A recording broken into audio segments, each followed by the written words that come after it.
weather pattern this week, which means more chances of rain and storms now through the weekend, and temperatures are staying warm with higher humidity. I'll break down all the details coming up. Now at 10, 6 months after Hurricane Helene, Pendleton King Park is still closed. Where things stand with cleanup straight ahead. And the Colton Ballet Company is preparing for their new show. We'll have a sneak peek of the performance as your news at 10 starts right now. Live from Television Park, this is WJBF News Channel 6 at 10 on BTV. Good evening to you. I'm Kim Vickers. Thank you so much for joining us. Our coverage you can count on begins with Pendleton King Park. It's remained closed for over 6 months since Hurricane Helene. Isabella Moody spoke to the Pendleton King Park Foundation board leader on the status of the park. After September 27th, Pendleton King Park, like so many other places in Augusta, was really ravaged by the storm. The 64-acre park is surrounded by trees. This caused major damage and safety concerns in the park. After things settled down, the Georgia Forestry Commission came in and did an assessment. We had 267 trees that required attention. 153 of those trees needed to be removed. Rob Dennis, chairman of the Pendleton King Park Foundation, told me they assessed what all needed to be fixed from the storm and made a plan to work from the top of the park down to Lake Elizabeth. They also had some volunteer groups who helped with cleanup. Steve Castle and the FEMA groups came in along with the city, and we sort of came up with a strategy to divide the park up into sections to start clearing out all the debris. The park will remain closed until FEMA clears up the rest of the debris, and there are no safety concerns for visitors. I think it's a jewel for the city of Augusta, and it's a great place for people to visit. It really doesn't matter, young or old, everyone has pretty nostalgic memories. Dennis says they're excited to get the park back open as soon as they can so people can enjoy it again. There's no word yet on when that might be, but we will keep you posted. Meanwhile, it's a race to the end for picking up storm debris in Augusta. Cleanup is resuming after crews took a break for the Masters and Easter. The priority will be stumps, root balls, and remaining hotspots that were overlooked before.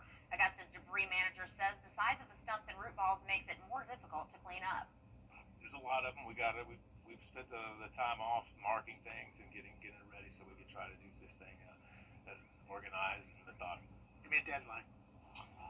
May 15th is what we're shooting at, mid-May, and then hopefully we'll be done.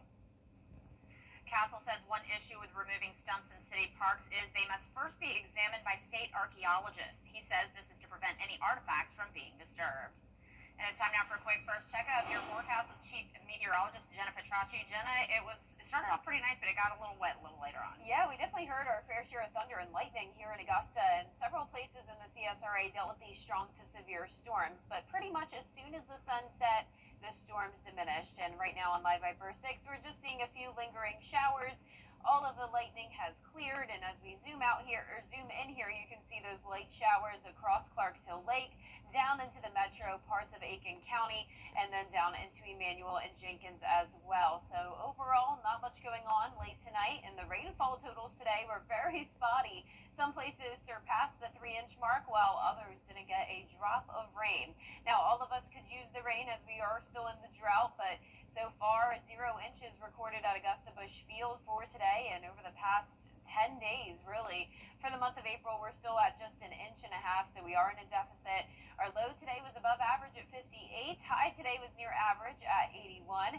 Our Terry Lambert Hyundai Skyview cam still showing very wet conditions here in Swainsboro. And as for those temperatures, we're in the mid to upper 60s. 68 in Thompson, 64 in Allendale. Sylvania, you're at 65. Wrightsville at 68, 65 in Crawfordville, and 67 in Waynesboro. Dew points pretty much match the temperatures. We definitely have a lot of moisture in the air, all due to the winds out of the south. Right now we're seeing a southeast wind, overall pretty light. And as we zoom out here, you can see more storms still across the two-state, but we're going to stay dry through tomorrow morning.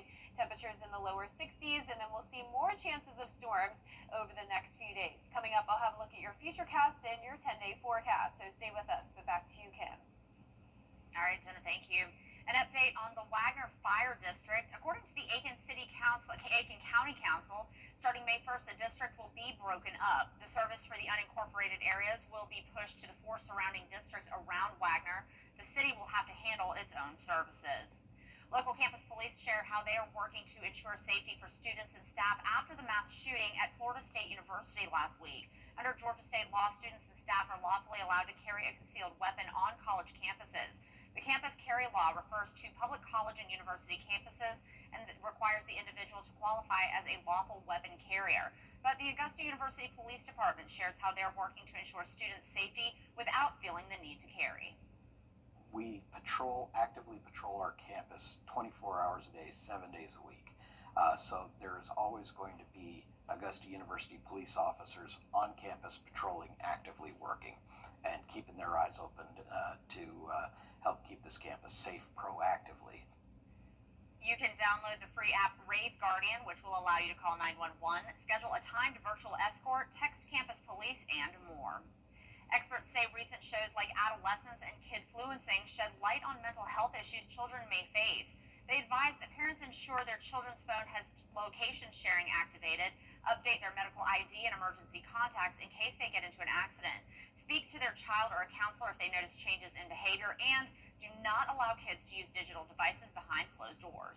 So essentially, if you haven't seen Adolescence yet, it's covering the very real issue that parents and children are facing, where parents don't know what their children are encountering online, and children are encountering the worst of the worst when it comes to influences, misinformation, bullying, and toxic masculinity. Experts say parents should restrict time on certain apps, turn on parental control features, and to set up a code word so your child or teen will know who the voice is on the other line. The Colton Ballet Company of Augusta will be at the Imperial Theater this Saturday showcasing their show called Float. Hannah McDonald gives us a sneak peek into the show. The ballet company is on their 3rd day of rehearsals, practicing 4 pieces, making sure every movement is perfect. There will be a total of 7 pieces, with the Colton Ballet Company showcasing their own dances along with special guests from the Alabama and Georgia Ballet. Kaylin Phibbs has danced her entire life, including dancing at the Colton Ballet School growing up. She is now debuting pieces she choreographed, including one called Float, which will end the show. It's always really exciting, and it's such a privilege to be able to showcase our art and the talent of these dancers.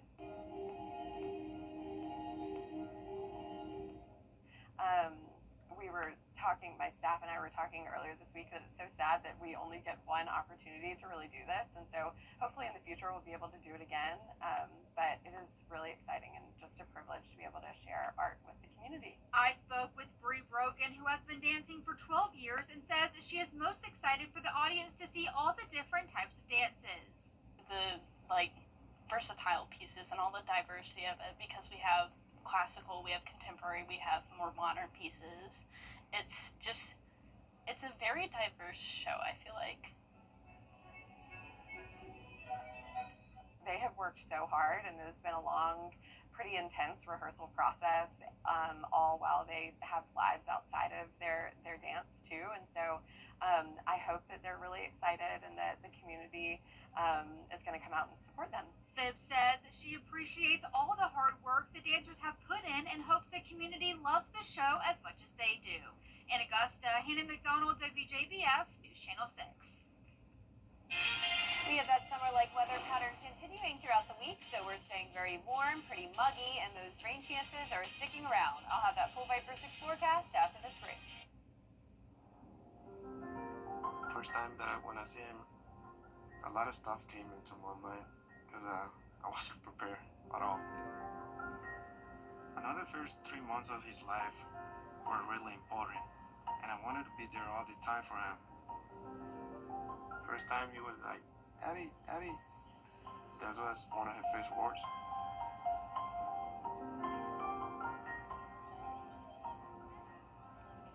He grew up so quick. He just surprised me every day. He's really smart.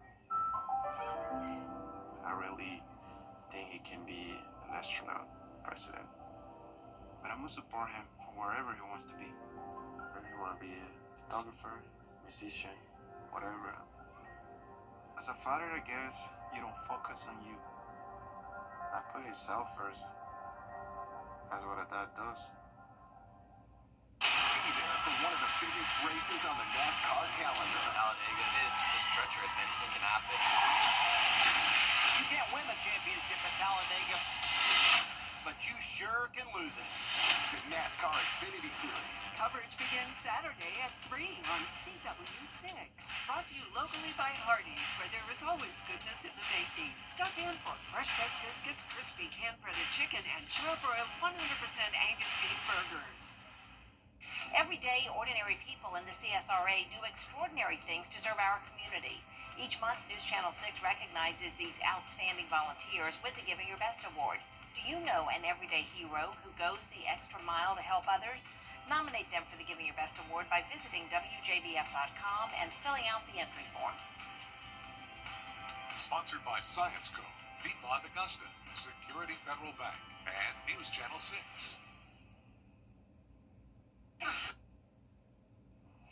Now, your most accurate forecast with WJBF Live Viper 6.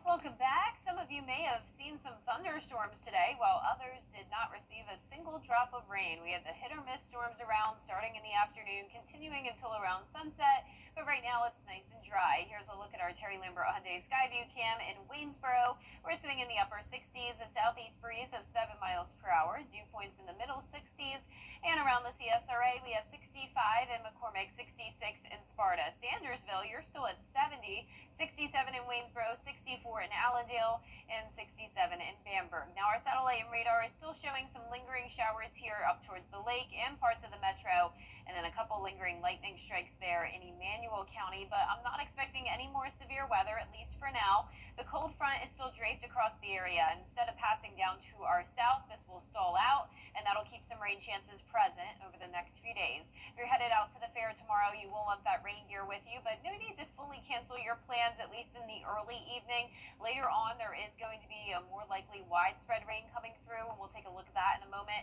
But as for our weekend, same thing. You don't need to cancel plans, but prepare for those hit or miss showers and storms on Saturday. But on Sunday, things look much better. Not only is there less rain, but there's also cooler temperatures and less humidity. So that's going to be really nice to wrap up the weekend. Now, here's our futurecast tomorrow at 4 a.m. We're starting out dry. As we go into the afternoon, things are still looking mostly dry, but we can't rule out a stray shower or storm or two. So by the time we get into the evening, though, this is 10 o'clock at night. At this point, there will be widespread rain across the area. So once again, if you're headed out towards the fair, you may want to wrap things up early because rain is likely once we get to around 8, 10 o'clock at night. Now, by Thursday or Friday morning at 7 a.m., just a few stray showers, mostly dry, but same thing again. In the afternoon, some of these storms will develop, and then we'll have a higher chance of rain later on in the evening. So same thing, around 8 o'clock to midnight. But at this point, we're not expecting anything to become severe on Thursday or Friday. Of course, with these summer-like storms, we could always see one or two become strong to severe, but there's no severe weather threat issued as of now. Now, the rainfall estimates are still going to be spotty with this, but definitely higher amounts likely in our western counties, some places getting up to 2 inches, while others just get around 1/10 of an inch. Those high temperatures are staying warm every single day, but once again, we will have that drop off down to 80 on Sunday, but the temperatures warm back up as we head into the new month. Above average temperatures all throughout the month of, or the start of the month of May. Lows tonight will be around 60 degrees. Highs tomorrow will be in the upper 70s through low 80s. And that 10-day forecast is showing the rain chances going down to 40% Friday and Saturday, just a stray shower on Sunday. Starting out next week, sunny and dry, and then the rain chances return by the end of the week with the temperatures staying in the 80s, lows near 60. Now back to you, Ken. All right, Jenna, thank you. According to the CDC, Black women are 3 times more likely to die from pregnancy-related complications than white women. This doesn't just affect a certain age in Black women, it affects all ages and all economic backgrounds. One OBGYN says cultural biases have a big impact on Black maternal care. She says changes within the healthcare system and education and awareness are ways to prevent this. It's very important that our providers don't walk in with the lens of we have to treat everyone the exact same way, because there are going to be nuances in our ethnicities that are going to merit that we're going to need certain interventions sooner, more frequently, with a little more intensity than others. And the only way we can do that is when we are exposed to those cultures so that we can learn those differences. Dr. Adams Pickett also encourages husbands or family members to accompany pregnant women to their doctor's visits. Coming up, a push to change restrictions on SNAP benefits. We'll have the breakdown when we come back. From Kenai. It matters late at night. It matters when you aren't sure and need someone who is. It matters when times are tight and saving money can really make a difference. Thanks so much. I really appreciate it. Hi, Alex. Where you get your medicine has never mattered more. That's why we have more locations than any other pharmacy, with pharmacists who get to know right in your neighborhood. Where you get your medicine matters. WJBF News Channels. Now, WJBF sports coverage you can count on. A busy week for Georgia high schools as many in our area gear up for the first rounds of state championship games. State tournament baseball in full swing Wednesday evening despite a 90-minute weather delay. Greenbrier hosting Kennesaw Mountain in a best-of-2 of 3 series. Sophomore pitcher Trip Fowler on the mound in Game 1. A solid performance coupled by a strong defensive effort helps the Wolfpack to a 2-1 win in Game 1. We'll track down the result from Game 2 at 11. We'll let you know if Greenbrier is moving on or if they'll gear up for a decisive Game 3 on Thursday. Now staying in Greenbrier, the Wolfpack boys soccer team trying to join its baseball team in knocking off Kennesaw Mountain in the first round of the tournament. Greenbrier, an 11-win team coming in against a 6-win Kennesaw Mountain squad. But throw the records out here. The Pack keeps it close. 2-2 in the second half, but Kennesaw scores a pair of quick goals, giving the Mustangs a 4-2 win. Kennesaw Mountain moves on to the Sweet 16, while Greenbrier's season comes to an 11-5 end.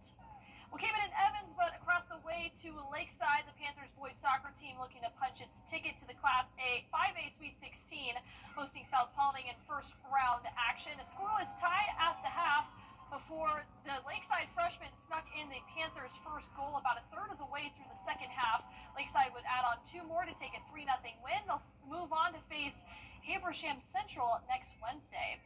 Now for the third consecutive year, the Augusta men's golf team won the Southland Conference Championship. The Jags shot 21 under, securing the title by 10 strokes over Incarnate Word. With the win, AU earns the automatic bid into the NCAA Regionals. Bo Blanchard secured the individual title at 16 under par. His final round included an eagle, 3 birdies, and 14 pars. The NCAA Regionals begin May 8th through the 10th. And each week we honor a Scholar athlete that excels not only in the classroom but also in the community. This week's Scholar athlete is Caden Bracely from Burke County High School. Caden currently has a 3.7 GPA. He's a member of the Beta Club, number 20 out of a class of 233 seniors. He has dual enrollment at Augusta Technical College. Caden has 64 total tackles, averaging 7 per game. The linebacker also blocked the field goal attempt in their semifinals game against Rockmart, ran it all the way back for the touchdown, and he's managed to balance both great academics and sports. Deepest playoff berth we had in a little minute. And there's also a lot of intensity in practices and workouts. Grades really impact how you also interact on the field, how quick you recognize plays, and things like that. Caden is a very dependable, solid kid. Those are the type of kids that you want within the program. They're willing to do whatever it takes to help you be successful. Very proud. I'm not surprised. Like ever since he's been a little boy, he just always been just bright, and he always just go for what he wants. Now Caden is heading to Kennesaw for college, majoring in electrical engineering, so congrats to him on his Scholar Athlete Award. Now, Limestone University in South Carolina facing some major financial challenges which could impact 27 local athletes there. The university's president says they look at student retention and staff choosing to work elsewhere. There's a need of an immediate $6 million in support if the school, though, does go online. Some students say they will most likely transfer to another school. Now, many of those student athletes said they have already entered the transfer portal. Signs that say Save Our School and Saints Never Quit are posted in front of the Student Center Library. And although hearts have been heavy around campus, students are leaning on faith to get them through. At this point, the board is evaluating a couple of possibilities, and they would like a little more time to really think through this. What I can share is, there was a multi-hour board meeting which speaks to the the interest of the board to really try to find a solution. Just where I'm going to be, where's home next? I don't know where that's going to be. I've just been praying over it. I've been thinking about everybody here on campus because it's not just me that's being affected. It's everybody. Even the community is being affected. People I've talked to that live in Gaffney, it's hurting them too.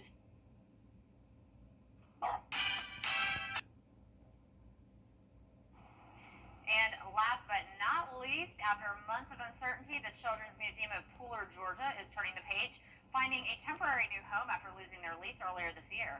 Now, just days before their current location closes for good, the museum is getting ready for a fresh start. Nakaya Harris has the story. After weeks of searching, the Children's Museum of Pooler has a new and improved spot here at the Tanger Outlets, and they tell me it's bigger and it's better. All right, you ready to come in and see what's happening at the Children's Museum of Pooler? Director Sandra Bullock says it's a new space where the possibilities are endless. It's going to give us a lot more square footage to be able to expand our current exhibits. And hopefully, when we've got a little bit of extra resources, we'll be able to add some new exhibit spaces and things like that. Right now, they are focused on settling in, making sure the space is inviting and engaging for the kids. So right here is going to be where under construction is. Look at the amount of space that these kiddos are going to have to be able to create. The temporary lease is for 12 months, giving them more time to search for a permanent home. Bullock telling me it's a stepping stone into the next phase. We've done over 22 different counties have come and done field trips with us. I mean, we've got families coming from as far as Lawrence County for field trips, schools and things too. So we definitely meet a need that isn't being met elsewhere. She says relocating comes with a big price tag, and right now they are looking for volunteers to help during this transition. Tanger is very excited to see how this larger space will allow them to do larger educational exhibits, increase the family-friendly activities. Now they tell me the projected opening date is mid-May, but stay tuned for the grand opening to see the final results, to see everything come together. We'll be sure to keep you updated on air and online as we learn more. Reporting here in Pooler, Nakaya Harris. It's so good they were able to do that because, I have kids, so I've been able to go with them to stuff like this. We used to have Port Discovery in downtown Augusta. We don't have anything like that anymore, so it's great that they were able to find a new home and keep us going. Yeah, that was awesome to see. Well, for our forecast this week, we still have some storms sticking around through the weekend, but it won't be a complete washout. We're going to have hit or miss showers and storms, mostly during the nighttime hours. Temperatures are going to be warm in the mid to upper 80s. We're staying warm into next week, starting out sunny and dry, and then more rain chances to end the week. Well, the news continues at the top of the hour on News Channel 6 at 11. And Hogan's Heroes is next here on BTV. Have a great night.